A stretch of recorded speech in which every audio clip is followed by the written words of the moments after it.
Hello student, मैं साजिदा अंसारी आप सबका स्वागत करती हूँ ऑनलाइन स्टडी विद एसए में। आज की जो हमारी बुक का नाम है वो है MAD2 सतत विकास मुद्दे एवं चुनौतियाँ।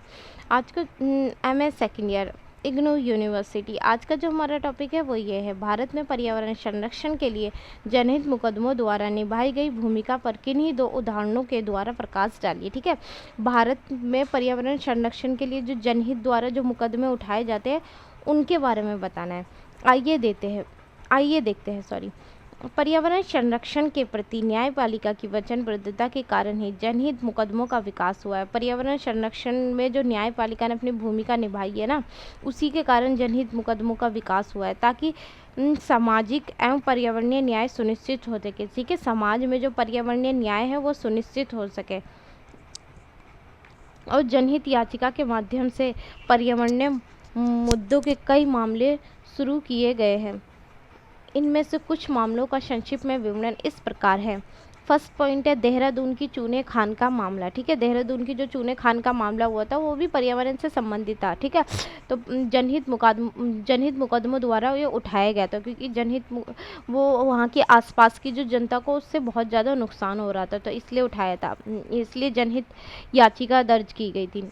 देहरादून की चूना खान का मामला 1987 का है। ठीक है, और इस मामले का जो संबंध है वो दून घाटी में चूने की खानों की संक्रिया से है। ठीक है, चूनों की खाने की जो संक्रिया थी उससे है।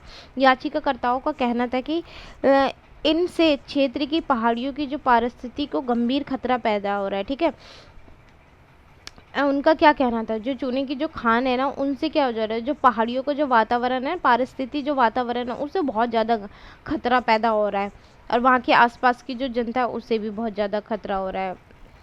सर्वोच्च न्यायालय ने आदेश दिया कि उन सभी खानों में काम बंद कर दिया जाए जहाँ वे खतरनाक स्थिति में थी, फिर चाहे ऐसा करने से खान मालिकों को और खान कर्मियों को आर्थिक हानि ही क्यों ना हो। ठीक है, सर्वोच्च न्यायालय ने यह आदेश दे दिया था कि उन सभी खानों को तुरंत बंद कर दिया जाए जहां ये ऐसी गंभीर स्थिति है, फिर चाहे उन खान मालिकों को कितना भी नुकसान क्यों ना हो।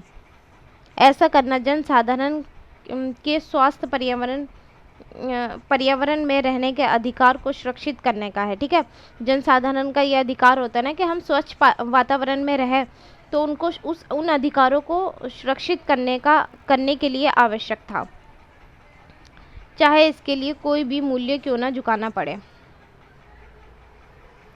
इस मामले में पर्वतीय क्षेत्र की पारिस्थितिकी की रक्षा की पर्यावरणीय आवश्यकता पर विचार करके न्यायालय ने कहा था कि पारिस्थितिकी की सुरक्षा चूने की खानों से देश के उद्योगों के लिए उत्पादन करने से अधिक महत्वपूर्ण है। ठीक है, इस न्यायालय ने यह बात की थी कि देश के उद्योगों के उत्पादन उतना ज़्यादा महत्वपूर्ण नहीं है जितना जो पर्वतीय क्षेत्र का पारिस्थितिकी की सुरक्षा करना बहुत ज़्यादा इम्पॉर्टेंट है। तो इस मामले में सर्वोच्च न्यायालय ने पर्यावरण के अधिकार की बात की थी। ठीक है, ये जो पर्यावरण के अधिकार की बात की थी इस मामले में सर्वोच्च न्यायालय ने। सेकंड जो पॉइंट है, वो जो सेकंड जो जनहित का मुकदमा उठाया गया था वो ये है, जनहित याचिका दर्ज की गई थी, वो श्री राम गैस रिसाव मामला, वो जो 1987 में हुआ था। श्री राम गैस रिसाव मामले में न्यायालय ने आदेश दिया था कि उस जोखिम भरे कारखाने को तुरंत बंद कर दिया जाए जिससे गैस रिसाव के कारण एक कर्मी की मृत्यु हो गई थी तथा अन्य अनेकों के जीवन संकट में पड़ गए थे। ठीक है, गैस रिसाव के कारण श्री राम गैस रिसाव का मामला है, 1987 का मामला है, और इसमें ना एक गैस रिसाव के कारण उस कारखाने में ना एक आदमी की मौत हो गई थी, तो अन्य जो जनता है उनकी जानों को भी खतरा था, तो उस काम को तुरंत बंद करने के लिए कह दिया गया था। न्यायालय ने कहा था कि राज्य के पास अधिकार है कि जोखिम भरी औद्योगिक गतिविधियों पर रोक लगा सके। न्यायालय ने कहा था कि राज्य के पास अधिकार है कि ये जो जोखिम भरी जो औद्योगिक गतिविधियां हो रही है जिससे जनता की जान जा रही है, जनता की जान पर भारी पड़ रहा है वो, तो उन गतिविधियों को रोक लगा सकता है, उन गतिविधियों पर रोक लगा सकता है, ताकि जनसाधारण के स्वच्छ पर्यावरण में रहने का जो अधिकार है उसे सुनिश्चित किया जा सके। ठीक है, जनसाधारण को क्या अधिकार है, स्वच्छ वातावरण में रहने का अधिकार है, तो उसके इस अधिकार को सुनिश्चित किया जा सके। न्यायालय ने उन शर्तों का भी उल्लेख किया था कि जिनके पूरा करने पर ही जोखिमों उद्यमों को पुनः कार्य करने दिया जाएगा। न्यायालय ने यह भी कहा था कि उन शर्तों का भी उल्लेख किया जाए जिनका पूरे करने पर ही जोखिम उद्यमियों को पुनः कार्य करने के लिए दिया जाएगा। इस मामले में न्यायालय ने पूर्ण दायित्व के सिद्धांत का विकास किया ताकि अनुच्छेद 21 की व्याख्या के अनुसार मुआवजा दिया जा सके। इस मुआवजा देने की भी बात की गई थी। अनुच्छेद 21 में अगर जो किसी की जान को खतरा हो चुका है पर्यावरण किसी ऐसी जोखिम कारखाने की वजह से, तो उसमें मुआवजा देने का भी अधिकार है अनुच्छेद 21 में, तो उसकी भी बात कही गई थी इसमें। इसके अतिरिक्त न्यायालय ने यह